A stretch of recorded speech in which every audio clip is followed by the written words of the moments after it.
Hello everyone, welcome to my channel dear Vicky sir. तो आज हम यहाँ पर पढ़ेंगे list of all Lok Sabha speaker. पहले बताता हूँ आपको लोकसभा क्या होती है। हमारे पार्लियामेंट के अंदर तीन चीज़ें आती हैं। पार्लियामेंट के अंदर क्या आती है? तीन चीज़ें आती हैं। तीन चीज़ें कौन कौन सी हैं? पहले यहाँ पर आते हैं हमारे प्रेसिडेंट, दूसरे कौन आते हैं? राज्यसभा, और तीसरे आते हैं लोकसभा। इन तीनों को मिलाकर क्या बनता है? पार्लियामेंट। तो आज हम इसके बारे में पढ़ेंगे। इन दोनों के बारे में हम पहले पढ़ चुके हैं। प्रेसिडेंट की लिस्ट मैं आपको भेज दूंगा डिस्क्रिप्शन में, ठीक है। और जो राज्यसभा होता है, राज्यसभा का चेयरमैन होता है, राज्यसभा का स्पीकर नहीं होता। राज्यसभा कौन होता है? चेयरमैन। और राज्यसभा का चेयरमैन किसे बोलते हैं? जो वाइस प्रेसिडेंट ऑफ इंडिया होता है वही राज्यसभा का कौन होता है? चेयरमैन होता है। कौन होता है? जो वाइस प्रेसिडेंट ऑफ इंडिया होता है उसी को हम राज्यसभा का चेयरमैन बोलते हैं। इनके बारे में और डिटेल में बताता हूँ। जो प्रेसिडेंट है, राज्यसभा है और लोकसभा है। आज हम लोकसभा के बारे में पढ़ेंगे। तो पहले आपको एक और दो चीज़ें बता देता हूँ। क्या है? एक दो चीज़ें, जैसे कि इनके बारे में अभी एक आर्टिकल भी है। जैसे लोकसभा है या राज्यसभा ले लेते हैं, और यहाँ पर ले लेता हूँ पार्लियामेंट, ठीक है। पा रा लो, ऐसे याद करना, पा रा लो। तो रा आर बना है ना, तो आर ऐसे समझ लेना। 80, 81 और ये 79। जो पार्लियामेंट का आर्टिकल है वो है 79, राज्यसभा का 80 है, और लोकसभा का कितना है? 81 आर्टिकल। पेपर में बहुत बार आता है। इनको डायरेक्ट आर्टिकल इस तरीके से आप याद कर सकते हो। आइए हम और इनके बारे में देखते हैं। लोकसभा का फॉर्मेशन हुआ था 15 मई 1952, 1952 के। उनकी पर मंथ की सैलरी है जो मिलती है 4.5 लाख के आसपास। और जो लोकसभा बनते कैसे हैं? जो हमारे में प्राइम मिनिस्टर के जो इलेक्शन होते हैं ना, वहीं से लोकसभा का होता है एक तरह से। जो अभी इलेक्शन होने वाले हैं प्राइम मिनिस्टर वाले, जो लोकसभा के इलेक्शन होने वाले हैं। लोकसभा के इलेक्शन में कौन बनता है? Member of parliament. Member of कौन बनता है? मेंबर ऑफ पार्लियामेंट, यानी एमपी जिन्हें बोलते हैं। ये कई सारे एमपी मिलके एक क्या बनते हैं? पीएम का चुनाव करते हैं, ठीक है। बहुत सारे एमपी मिलके एक अपनी ही संगठन में से एक पीएम को चुन लेते हैं, ओके।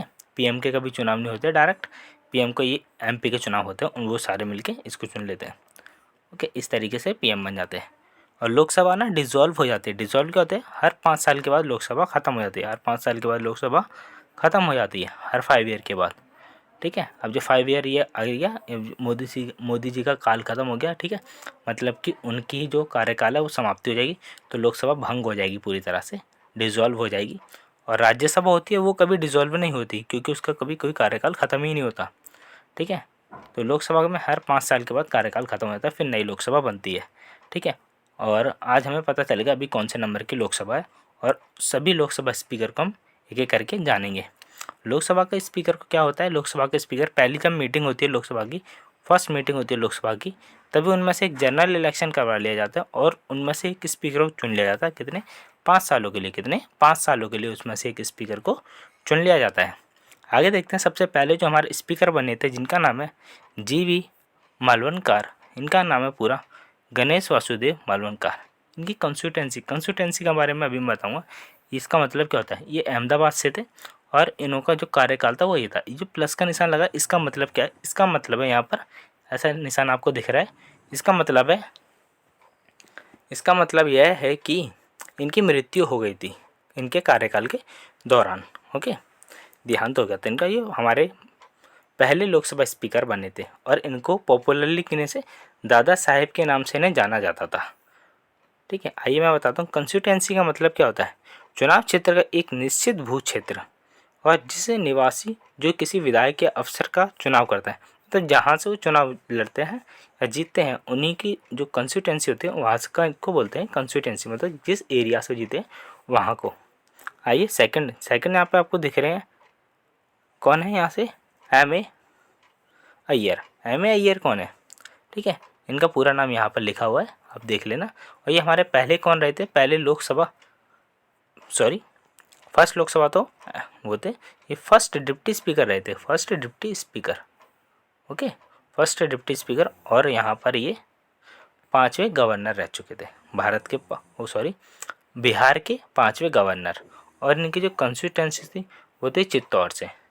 चित्तौड़ की कहाँ पर, ये आंध्र प्रदेश के अंदर। ये 2 बार के लिए क्या बने थे, लोकसभा स्पीकर बने थे। आइए आगे देखते हैं। उसके बाद है हुकुम सिंह। ठीक है, हुकुम सिंह कौन है? हुकुम सिंह ये हमारे, आपको फ़ोटो दिख रहा है यहाँ पर, इनकी कंस्टिट्यूंसी थी होती पटियाला। ये एक बार यहाँ पर रहे थे 17 अप्रैल 1962 से 16 मार्च 1967 तक। हुकुम सरदार हुकुम सिंह, ठीक है। लोकसभा, ये भी 3rd स्पीकर ऑफ लोकसभा रहे थे, ठीक है। और ये 2nd डिप्टी स्पीकर रह चुके थे लोकसभा के। और एक गवर्नर भी रह चुके थे राजस्थान के 1967 से लेकर 1972 के टाइम पर। आगे है नीलम संजीव रेड्डी जी। नीलम संजीव रेड्डी जी, नीलम संजीव रेड्डी जी की ये कहाँ पर से कंस्टिट्यूंसी इनकी, ये इनका फ़ोटो है। इनकी कंस्टिट्यूंसी थी हिंदपुर। ये भी कहाँ पर है, हमारे आंध्र प्रदेश के अंदर है, ठीक है। आंध्र प्रदेश। अब ये आपको इस तरीका साइन दिख रहा है, ऐसे है, ठीक है, फिर ऐसे है और ऐसे बना हुआ है, ठीक है। इसका मतलब इन्होंने रिटायरमेंट ले लिया था। इस साइन का मतलब है रिटायरमेंट, ठीक है। इनका कार्यकाल था 17 मार्च 1967 से 19 जुलाई 1969 तक। और ये हमारे भारत के 6ठे नंबर के प्रेसिडेंट रह चुके थे, 6ठे नंबर के प्रेसिडेंट रहे थे। ओके, आगे वो देखते हैं। आगे है गुरदयाल सिंह ढिल्लों। गुरदयाल सिंह ढिल्लों ये है तरान तारन, ये कहाँ पर है? इन्होंने भी देखो यहाँ पर आपको साइन दिख रहा होगा, ये साइन क्या बताता है? ये साइन बताता है रिटायरमेंट का। ये भी 2 बार रहे थे यहाँ पर लोकसभा स्पीकर, 2 कार्यकाल है इन्होंने। 2nd वाले में इन्होंने क्या रिटायर ले लिया, ठीक है। और ये पंजाब कॉन्स्टिट्यूंसी है तरान, ठीक है। आगे बढ़ते हैं। आगे यहाँ पे बलीराम भगत, ये इनकी कॉन्स्टिट्यूंसी रहा, ओके। और इनका ये कार्यकाल है, यानी 15 जनवरी 1976 से लेकर 25 मार्च 1977 तक, ओके। आइए आगे देखते हैं। आगे है नीलम संजीव रेड्डी जी, ठीक है। नीलम संजीव रेड्डी जी कौन थे? अब दूसरी बार ये दूसरी जगह से खड़े होते हैं, ठीक है ये वही, ठीक है। अरुणाचल प्रदेश, पहले चित्तौड़ से थे, अब शायद नंदयाल से है, ठीक है।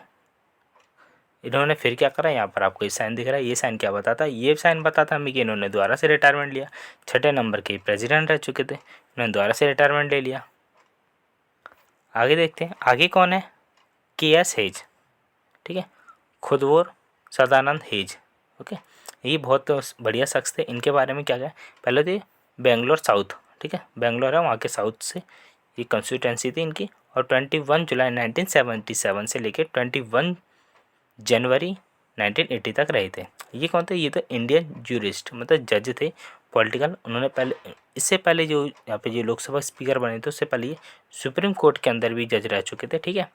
और लोकसभा स्पीकर के पहले, और इनके जो पढ़ाई लिखाई वगैरह ट्रस्ट इन्होंने खोला था, इन्होंने एक ट्रस्ट खोला था नीट एजुकेशन ट्रस्ट, लोकसभा इन्होंने, ठीक है। इनका एक ट्रस्ट था नीट एजुकेशन ट्रस्ट। इनके जो फादर थे वो थे संतोष hedge, who was the serve the जज ऑफ सुप्रीम कोर्ट। उन्होंने सुप्रीम कोर्ट के जज भी रह चुके थे। जरूर नहीं है chief justice of India, supreme court जज के अंदर थे, ठीक है। चीफ जस्टिस इंडिया ना हो, लेकिन सुप्रीम कोर्ट के जज थे, ओके। आगे है बलराम जाखर कहाँ से? फिरोजपुर सिकर, ठीक है, फिरोजपुर सिकर से थे। ये भी 2 बार इन्होंने कार्यकाल संभाला था, ठीक है। और 13वीं लोकसभा के थे, ठीक है। और ये पंजाब कंस्टिट्यूंसी से थे। और दूसरी बार जो बने थे वो 25वीं लोकसभा में बने थे, ठीक है। और जो कि राजस्थान की कंस्टिट्यूंसी थे। पहले ये वाला कहाँ पर है? ये है पंजाब, और ये वाला है राजस्थान का एरिया, ओके। 2 बार ये भी लोकसभा स्पीकर बने थे। आगे बलराम के बारे में थोड़ा सा और डिटेल में दे रखा है। बलराम कौन है? स्पीकर ऑफ लोकसभा बने थे ये, ठीक है। और ये गवर्नर रह चुके थे मध्य प्रदेश के। ही आल्सो लॉन्गेस्ट, ये सबसे लंबे कार्यकाल रहा था इनका लोकसभा स्पीकर के अंदर, ओके। आगे देखते हैं। आगे रवि राय है केंद्रपारा से। केंद्रपारा कहाँ है? केंद्रपारा लोकसभा कंस्टिट्यूंसी ये हमारी है उड़ीसा के अंदर, उड़ीसा के ईस्टर्न इंडिया के अंदर। ये इन्हों का कार्यकाल था 19 दिसंबर 1989 से 9 जुलाई 1991 तक ये रहे थे लोकसभा स्पीकर। उसके बाद कौन है? उसके बाद है शिवाजी पाटिल लातूर आपने सुना होगा, ठीक है। ये है हमारा महाराष्ट्र में लातूर। ओके, और इनका जो कार्यकाल रहा था 10 जुलाई 1991 से लेके 22 मई 1996 तक रहा था। शिवाजी विश्वनाथ पाटिल, ठीक है, ये इनका पूरा नाम था। ये होम अफेयर मिनिस्टर भी रह चुके थे 2004 के टाइम पर, 2004 से 2008 तक, और 10th स्पीकर ऑफ लोकसभा रहते 1991 से 1996 तक। आगे पी ए संगमा ये तुरा से थे। तुरा कहाँ है? तुरा वाली कंस्टिट्यूंसी से बिलोंग करते थे। ये है कहाँ पर है? ये ओके, ये है मेघालय में, ठीक है। Tura is a constituency one of the 2 Lok Sabha, ठीक है, कंस्टिट्यूंसी ऑफ मेघालय, ये मेघालय की कंस्टिट्यूंसी थी। उसके बाद है जीएमसी बाला योगी, जीएमसी बाला योगी, ये आलमपुरम भी कहाँ है? आंध्र प्रदेश के अंदर, ठीक है, इसके अंदर आलमपुरम। ये भी 2 बार बने थे, लेकिन क्या हुआ सेकंड वाले में, ये आपको प्लस का साइन दिख रहा है ऐसे वाला, ये मैंने आपको बताया, ये क्या है, इनकी मृत्यु हो गई थी, किसी कार्य का दौरान हो गई थी इनकी मृत्यु, ठीक है। ही वाज द लॉयर, ये लॉयर भी थे, आल्सो ए पॉलिटिशियन। आगे देखते हैं मनोहर जोशी मुंबई नॉर्थ सेंटर से थे। इनका जो कार्यकाल था 10 मई 2002 से 2 जून 2004 तक रहा था, ठीक है। मनोहर जोशी ये चीफ मिनिस्टर भी रह चुके थे महाराष्ट्र के 1995 से लेकर 1999, और स्पीकर ऑफ लोकसभा रहते 2002 से 2004 के टाइम पर। आगे देखते हैं सोमनाथ चटर्जी यहाँ कंस्टिट्यूएंसी इनकी थी भोलपुर कहाँ पर है? ये वेस्ट बंगाल की है, ठीक है, भोलपुर वेस्ट बंगाल। ये इनों का कार्यकाल है 4 जून 2004 से लेके और 4 जून 2009 तक, ठीक है, इनका कार्यकाल था। उसके बाद है मीरा कुमार। पहले याद रखो ये मीरा कुमार बहुत ज़्यादा इंपॉर्टेंट है। ये पहली महिला लोकसभा स्पीकर बनी। कौन है? पहली महिला लोकसभा स्पीकर, ठीक है। कहाँ से? सासाराम। इस सासाराम के बारे में आप कोई एक फैक्ट है जो आप मुझे बता सको तो बताना ज़रूर, ठीक है। और ये हिस्ट्री का कोई एक व्यक्ति था, ठीक है, उसकी लड़ाई हुई थी किसके साथ? हुमायूं के साथ लड़ाई हुई थी, ठीक है। सासाराम में शायद उसको दफनाया गया था। अब बताना आप कौन व्यक्ति था वो, ठीक है। इनका जो कार्यकाल था, ये कार्यकाल था 4 जून 2009 से 5 जून 2014 तक। मीरा कुमार का नाम याद रखना, फर्स्ट फीमेल लोकसभा स्पीकर बनी थी, ठीक है।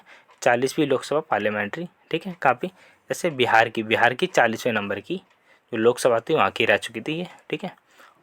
और उसके बाद इन्होंने शेड्यूल कास्ट से बिलोंग करते थे। It is a reserve for schedule caste. उसके बाद सेकंड जो बनी थी फीमेल, उनका नाम है सुमित्रा महाजन, ठीक है, जो कि इंदौर से बिलोंग करती हैं और जो इनका कार्यकाल है।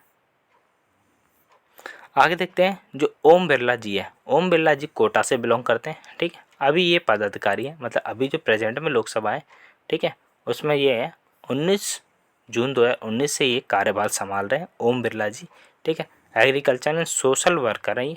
17वें नंबर की लोकसभा के स्पीकर हैं ये, ठीक है, 2019 से। और ये पार्लियामेंट्री मेंबर भी है, ठीक है। कोटा बूंदी से आए हैं। कोटा बूंदी कहाँ पर है? राजस्थान के अंदर है, 2014।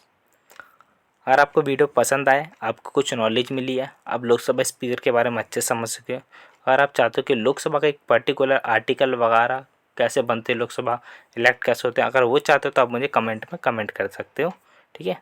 और अगर आपको वीडियो ये पसंद लगी है, चीज़ें आपको समझ आई हैं, क्लियर हुए, तो आप वीडियो को लाइक करें, कमेंट करें, शेयर करें और सब्सक्राइब करें। एंड थैंक यू दोस्तों।